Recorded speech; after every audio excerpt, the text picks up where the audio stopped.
Hello and welcome to Coffee with Dr. Carla. I'm Dr. Carla, this is Jacquelyn, and we're glad that you're here with us today. Today we're going to try to talk about a few mental health related issues and hopefully start to break down the stigma surrounding them. So, thank you for coming. Thank you for having me. So, we have connected over the Joy Emporium, and so I understand that you, I don't know, you brought this into being based on your own lived experience. Mm-hmm. So, maybe just share a little bit about your story, about how that journey unfolded and landed you creating a nonprofit. Absolutely, yeah, happy to share. So, back in the day, seems like so long ago now, yeah, 25 years ago about, I was graduating high school. My parents were separating. It was a bit of a volatile separation. Older brother, younger sibling, I was the middle child, always tried to kind of carry my own and not be a burden, and make sure that I was good in school, and again, just not being a pain or adding any hassle to the household. I found right after graduating high school, I was really struggling to find my footing. And I think a lot of high school kids, especially, right out of high school, you feel like you have the world on your shoulders. You have to figure it all out now. You need to know what you want to be. Yeah, you got to go get a job and start paying all your own way and all of these things. So my anxiety peaked for the first time in my life. I had never had anxiety. Really? I didn't know what it was. Oh, wow. So I actually had a grandfather pass away, a very close friend of mine pass away, and my cousin who lived with me, who was like a brother to me, passed away all in a 6-month period. Wow. As well. So I started experiencing panic attacks, and again, not realizing what they were. Right. I had never experienced this before in my life. I was actually getting ready to leave on a trip with my family, and I was just waiting for my boyfriend to get there. We were starting to head out the driveway, and all of a sudden I started feeling this feeling of dread, and like, I can't do this. I have to go back in the house. And got back in the house and started feeling a little better. Waited a few minutes, tried to leave again, and it was like the further from the house I got, the more this like dreadful feeling started building up. So called my dad. He wound up rushing home. Said, he was actually a counselor at the time, so a social worker, and said, you're having a panic attack, and turned out I had agoraphobia. Oh, wow. Okay. And I became afraid to leave the house. A lot of things going on at the time, obviously. Wow. Right, so yeah. I think having obviously that fear of losing my life after losing so many people close to me, that reality of life and death became very real to me. And then also struggling with my dad, who was also struggling himself, going through the divorce. His father had passed away, so he was hitting rock bottom himself. And then my cousin who lived with us, so it was the son to him too, right. Had passed away. He was really struggling. I was taking all that on myself, trying to take care of my dad, Oh, it was your job to fix it? Yes, Okay. So Okay. taking a lot on myself, and then again, not asking for help, not asking anybody or telling anybody that I was having these feelings, obviously was just compounding them to the point of now I can't even leave the house. And I was just daily for a couple of years struggling with that. In that period, I actually started seeing somebody who was physically abusive.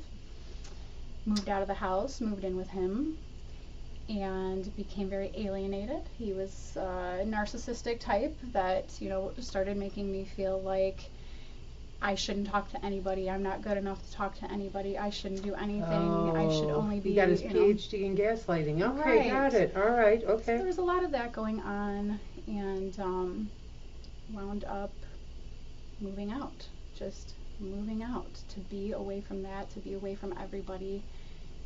I became homeless. Yeah. And honestly, I will say that that period that I was sleeping in parks or sleeping, you know, in industrial areas just to get away from people and find a place to rest and rest my head, that was very peaceful to me. So was it about, I mean, there's so many events, sets of circumstances, etc. But was it more about, I can't deal with people right now? Because was going home to dad not an option? It was a lot.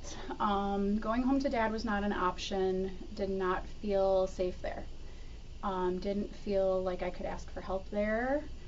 Same thing with mom. She was going through her own things. Right. My mother struggles with bipolar. My father struggled with depression and alcoholism as well. So knowing I couldn't really lean on them was one part of it. And then the friends I had growing up were into drugs and different things, which at 18 I told myself I don't want that in my life anymore. Right. I cut all of my friends out of my life. That had it was a double-edged sword in a way, because yes, I got that volatile kind of lifestyle away, but I also cut out a lot of Any the support potential system. help. Yeah. And so kind of alienated myself a little bit that way, but then the relationship I had started Didn't help at all. Really going deep here. To be honest, I have shared this story with a lot of people, but this is a very personal story, so I'm happy to share it now. I've been wanting to share it for a long time because I know there's a lot of people, especially in their younger 18 to 25 years, that go through a lot of very similar experiences. And it's a shame we don't talk about them enough, because especially family stuff, relationship stuff, I feel like it's all so common at that age, as we're trying to figure things out. Well, there's so much stigma. Well, why didn't you just go home? Why didn't you just do this? Or why didn't you just... It's not that simple. It's not that simple. And even if I had parents who were, you know, my dad was a social worker. Every single morning my dad would come in, how's your, you know, what do you got planned for the day? Let's talk. And he was very open. I was always able to tell my dad anything. I was always able to just come out with whatever was going on and know that he's not going to get down on me. He's going to listen, and we're going to be able to work through it. And I'm not going to get, you know, penalized or grounded or yelled at or whatever. That we always had that open relationship. But again, whatever, when you turn 18, 19, and you just start feeling like I have to start taking care of myself and I can't ask for help. And like you said, there's all this stigma out there too of, you know, you should be able to do this on your own and you shouldn't have to ask for help. Which I don't, yeah. I mean, our frontal lobe isn't even fully developed until we're in our mid to late 20s, so like, why? But let's just pretend that makes sense, right? You were in a relationship where he did a number on you. He made you believe that you couldn't, you shouldn't, right?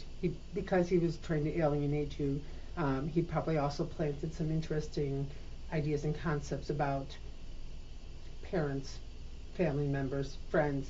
So then you're having to figure out, okay, what's my thoughts, what's his thoughts, what's true, what's not true, right? So the fact that you even got up and left in itself was a miracle, because it's usually the most dangerous time, you know, and so and I tried a few times to leave, and people that didn't realize what was going on because I hadn't told anybody kept ushering me back. Go back to him, you know, this is the best thing for you. It's okay. And again, if I had said up front, this is what's happening to me, those people would have grabbed me and taken me out of there immediately, you know. But again, I was trying to just make it through this. I just had to make it through this patch and I'd be fine on the other end. And that's what you keep telling yourself when you're in survival mode. Exactly. Exactly. It's the next right thing, the next right thing. So now we're sleeping wherever we can. Very people avoidant. How do we get there to here?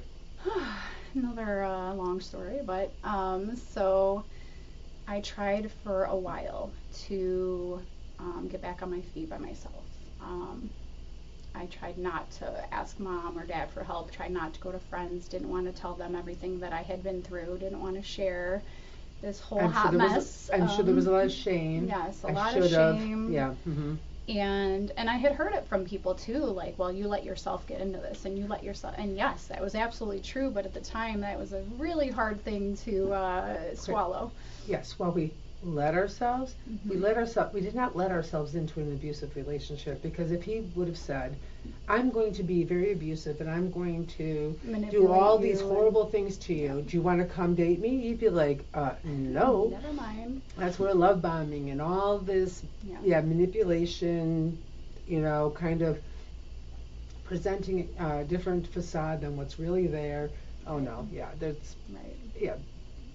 You did not invite any of that. No one ever does. And it took me a while to realize that I was needing some help, and that there was a lot more I could do as well.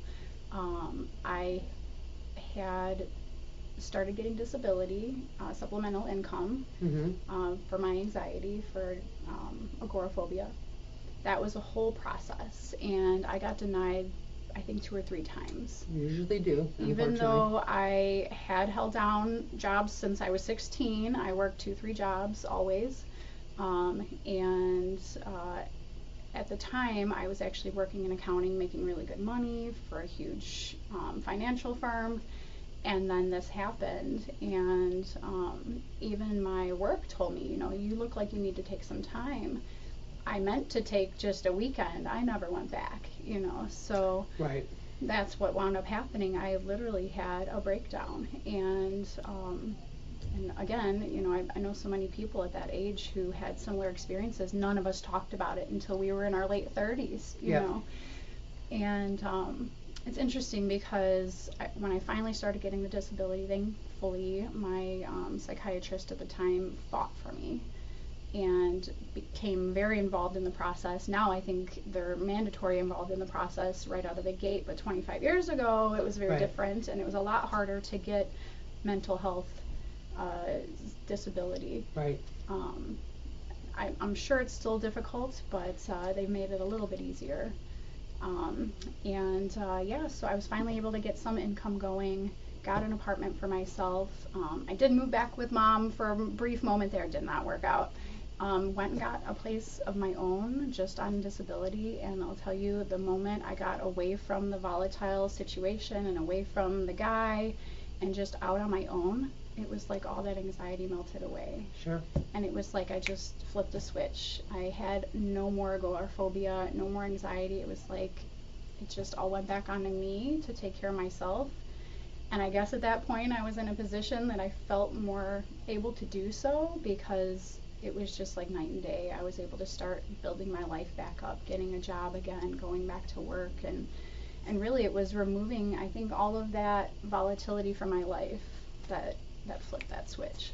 And let's not forget, you decided to reach out to get some help. Yes. Because there are several places where you did get help. Yes. And that makes all the difference, because we can't have all the answers. I mean, somebody might think they can, but it's impossible. Absolutely not. And at the time I called around probably a dozen different places, Metropolitan Family Services, all these different counseling offices, and at the time it was very hard for a single girl to get help. If you had kids, or you were a minority, or you had all these other things going on, it was easier for you to get. But for me, there were so many barriers to me getting assistance or any kind of mental health that it was really tough.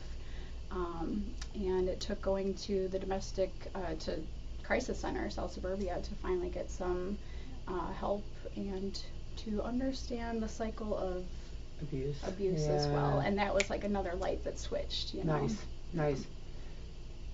Well, I think maybe we'll leave it as a cliffhanger as to then how you went from that to the Joy Emporium, and so then people have to come back and watch the next episode. So I appreciate you. So remember, you can change your thoughts, discover your potential, and transform your life by focusing on your overall well-being. So until next time, continue working on being the best you possible. Bye.